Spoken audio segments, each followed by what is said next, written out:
इस समय हमारे साथ बातचीत करने के लिए प्रोफेसर अपूर्वानंद हैं, दिल्ली विश्वविद्यालय से, और बहुत मशहूर देश के कॉलमनिस्ट हैं, ऑथर हैं, पॉलिटिकल कमेंटेटर हैं। Professor Apoorvanand, thank you so much for joining on Q vibe network. और आज साल के बस अब 2 दिन बचे हैं और इतिहास की बात अगर हम करते हैं और जिस तरीके से एक हेट्रेड का जो एजेंडा है वो आगे बढ़ाने की कोशिश की जा रही है, जो राइट विंगर्स हैं उनको ये बात समझ में नहीं आ रही है। लेकिन आज देश किस घड़ी पर खड़ा हुआ है और क्या चीज इस समय समझने की जरूरत है? ये बहुत स्पष्ट है कि भारतीय जनता पार्टी की जो राजनीति है उस राजनीति के लिए इतिहास एक बहुत महत्वपूर्ण हथियार है। वह ये कोशिश करती है कि हिंदुओं को वह एक काल्पनिक मध्यकाल में ले जाकर खड़ा करे और मध्यकाल की अधूरी लड़ाइयों को लड़ने के लिए उनको प्रेरित करे। वह हिंदुओं को यह बतला रही है कि उनके पूर्वजों के साथ छल हुआ था, उनके पूर्वजों के साथ क्रूरता हुई थी और यह क्रूरता मुसलमान शासकों ने की थी, मुगलों ने की थी। वो यह स्थापित करना चाहता है कि पूरा मध्यकाल एक तरह से हिंदुओं की पराजय का काल है। तो इतिहास भारतीय जनता पार्टी के लिए, राष्ट्रीय स्वयंसेवक संघ के लिए एक बहुत महत्वपूर्ण हथियार है हिंदुत्व को स्थापित करने के लिए। वह हिंदुत्व क्या है? हिंदुत्व का मतलब है एक ऐसा भारतवर्ष जो दरअसल हिंदुओं का है और इस भारतवर्ष की पवित्रता को बाहरी लोगों ने आकर नष्ट किया और उन बाहरी लोगों में मुगल या मुसलमान प्रमुख हैं।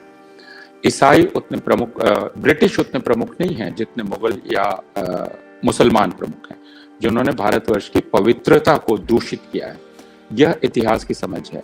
तो उसमें 3 काल हैं। एक काल है जो प्राचीन काल है, जो स्वर्ण काल था, जो दरअसल हिंदू काल था, और उसके बाद वह स्वर्ण काल समाप्त होता है और समाप्त होता है मुगलों के चलते, मुसलमानों के चलते, और हिंदू एक प्रकार के पराजय की अवस्था में चले जाते हैं। यह बतलाया जाता है कि हिंदुओं के साथ क्रूरता की गई, उनके साथ छल किया गया। यह छल हमारे पूर्वजों के साथ किया गया। तो अब जबकि हमारे पास सत्ता है तो हमारा कर्तव्य है कि हम पूर्वजों के बदले का बदला लें, उनके साथ जो किया गया उसका बदला लें। यह अब हमारा काम है।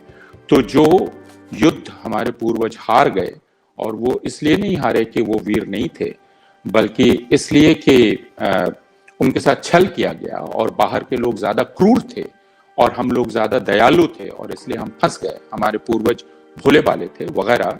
लेकिन अब हमें जैसे साध्वी प्रज्ञा ने जो भाषण दिया उसमें उन्होंने कहा कि अब त्याग का नहीं, बलिदान का नहीं, बल्कि प्रतिशोध का समय है, बदला लेने का समय। तो अब हमें लोगों को मारना है, उनकी हत्या करनी है। यह बात बहुत स्पष्ट है।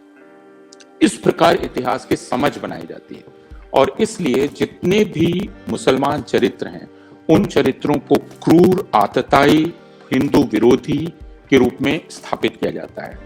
वह बाबर से शुरू हो जाता है, वह हुमायूं हो, जहांगीर हो, लेकिन जो प्रमुख चरित्र हैं जैसे अकबर को बीच में यह कहा जाता था कि वह उदार है, लेकिन अब अकबर को भी महाराणा प्रताप के समक्ष खड़ा होकर कहा जाता है कि अकबर द ग्रेट नहीं कहना चाहिए, अकबर भी आतताई था।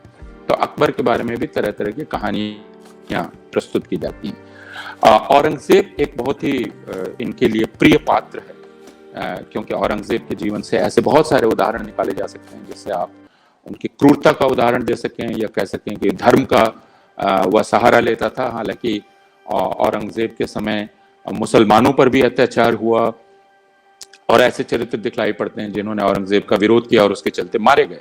सिखों से जो औरंगजेब का द्वंद्व है वह भी स्पष्ट है, बहुत साफ है।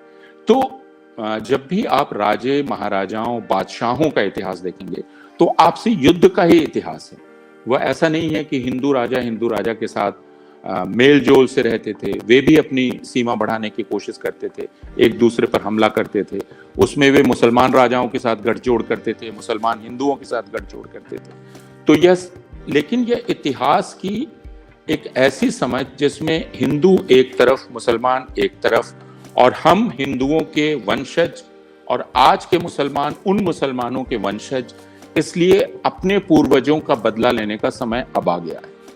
तो जो युद्ध मुगलों ने जीते थे अब मुगलों को हराने का समय है। इसका मतलब यह है कि आज के मुसलमानों को आप उनके खिलाफ हिंसा करें, उनको पराजित करें, इससे आप विजय हासिल करेंगे।